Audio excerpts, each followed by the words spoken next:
இயேசுவின் இனிதான நாமத்தினால் உங்களை வாழ்த்துகிறேன். இந்த நாள் நம்முடைய ஆவிக்குரிய சிந்தனைக்காக 2 சாமுவேல் 22 அதிகாரம் 1, 2, 3 வசனங்களை நான் வாசிக்கிறேன். கர்த்தர் தாவீதை அவனுடைய எல்லா சத்துருக்களின் கைக்கும் சவுலின் கைக்கும் நீங்களாக்கி விடுவித்த போது அவன் கர்த்தருக்கு முன்பாக பாடின பாட்டு. கர்த்தர் என் கன்மலையும் என் கோட்டையும் என் இரட்சகருமானவர். தேவன் நான் நம்பியிருக்கிற துருகமும் என் கேடகமும் என் இரட்சணிய கொம்பும் என் உயர்ந்த அடைக்கலமும் என் புகலிடமும் என் இரட்சகருமானவர். என்னை வல்லடிக்கு நீங்களாக்கி ரட்சிக்கிறவர் அவரே. தாவீது ஆண்டவர் எவ்வளவாய் பாதுகாத்து, எவ்வளவா அடைக்கலமாய், எவ்வளவா எனக்கு புகலிடமாய் இருக்கிறார் சொல்லி அந்த இடத்திலே சொல்லி ஆண்டவரை மகிமைப்படுத்துகிறார். கடந்து வந்த பாதைகளை திரும்பி பார்க்கிறார்.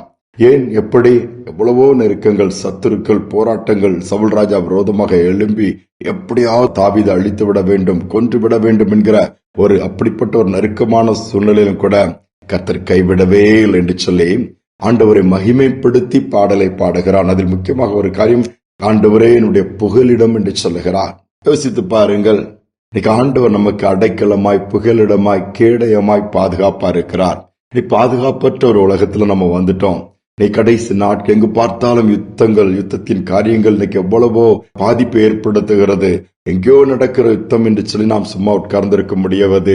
செய்திகளில் தான் பார்த்தோம் என்று சொன்னால் பாருங்கள், இப்போ நம்முடைய சமையல் பண்ணுவதற்கு கூட இன்னைக்கு அவ்வளவு தடுமாட்டம் ஏற்படுகிற ஒரு சூழ்நிலை பட்டணங்களில், தேசங்களில் வந்து விட்டது. கேஸ் கிடைக்காது, இனி எப்படி ரன் பண்றது, எப்படி சமைப்பது, அடுப்பு எரிய வைக்க முடியாது என்று சொல்லி இன்னைக்கு எவ்வளவு அதற்கான தட்டுப்பாட்டையும் பார்க்க முடிகிறது. இன்னைக்கு பாதுகாப்பா யுத்த காலத்தில் இருக்கிறவர்களுக்கும் எங்கு எப்பொழுது குண்டு வெடிக்குமோ, உயிரோடு நாளைக்கு இருப்போமா அல்லது அடுத்த நிமிடம் என்ன என்கிற ஒரு பதற்றத்தோடு தான் கூட இருக்கிறார்கள்.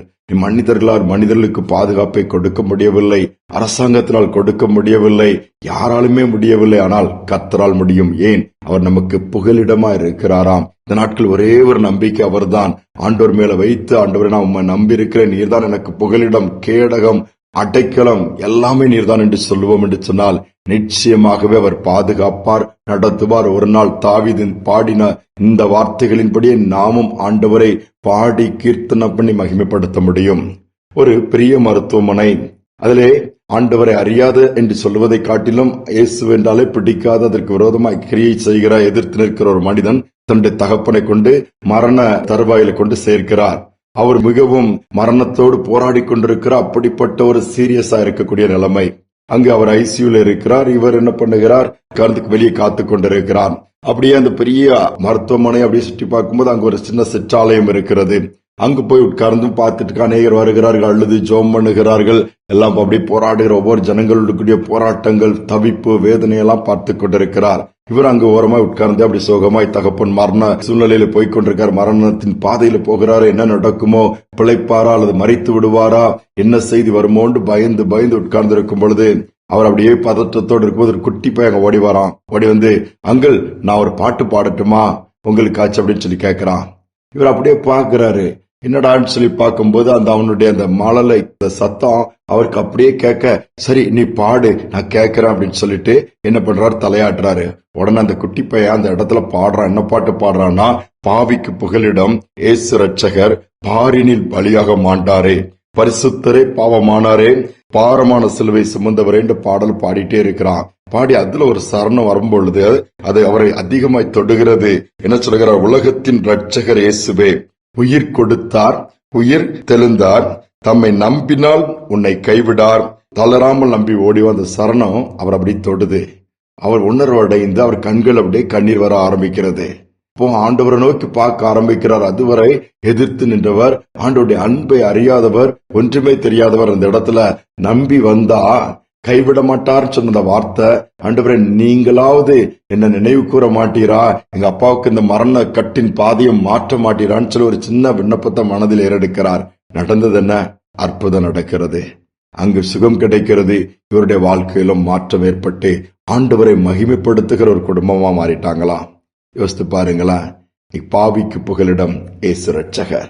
அவர் உயிர் கொடுத்தார் நமக்காக, உயிர் தெளிந்திருக்கிறார் நமக்காக.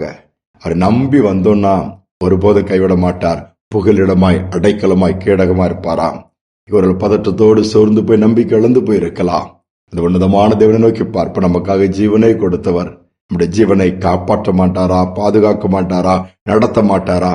தைரியம் அவருடைய கரத்துல கொடுத்து இந்த நாள் எங்களை நடத்துங்கப்பான்னு சொல்லி ஜெபிப்போம். நிச்சயமாக நடத்துவார். ஜெபிப்போம். அன்பின் தகப்பனே, இந்த நாளில் நம்முடைய சமூகத்துல தாழ்த்தி வந்திருக்கிற இந்த புதிய நாளை காணும்படியான பாக்கியத்தினை கொடுத்திருக்கிறீங்கப்பா. இன்னைக்கு நாங்கள் நிர்மூலமாகாது இருக்கிறோம். நம்முடைய கிருபப்பா.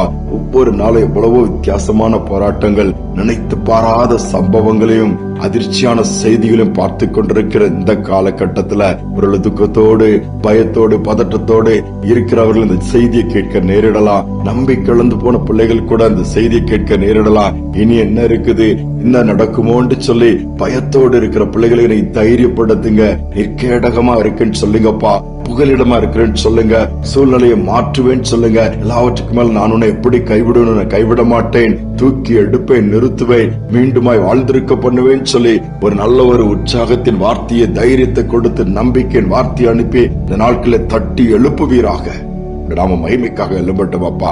பயத்தை எடுத்து போடுங்க, திகிலை அப்புறப்படுத்துங்க.